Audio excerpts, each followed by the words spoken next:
The Obama administration's campaign of pain continues. Thousands of national parks, memorials, even private businesses on federal lands remain closed. For a look at how these shutdown decisions are being made, we turn to Fox News correspondent Shannon Bream with our report. I think it's just a political game, and I don't think that tourists should suffer from that. Yet across the country, that's exactly what's happening. From the World War II Memorial in Washington. My goodness, it's an open park. They spent more money closing it than we spend keeping it open.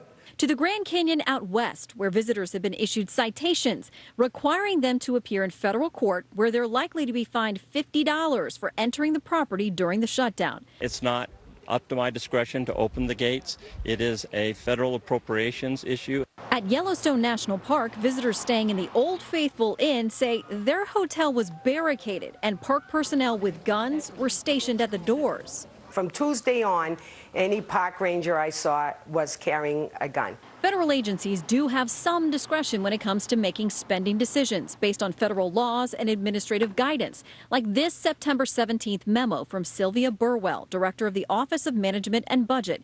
Each agency must draft contingency plans and submit them to the White House. Alice Rivlin was head of the OMB through 2 government shutdowns during the Clinton administration. When the national government shuts down, the parks shut down.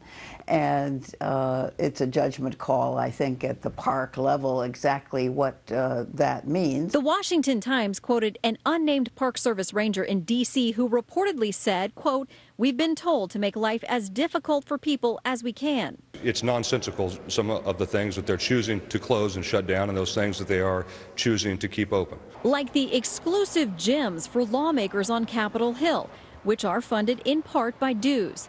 Members say they're open, but not fully staffed. As for other expenditures, an 1870 law called the Anti-Deficiency Act makes it a felony to spend taxpayer money if there isn't an appropriation from Congress to cover it.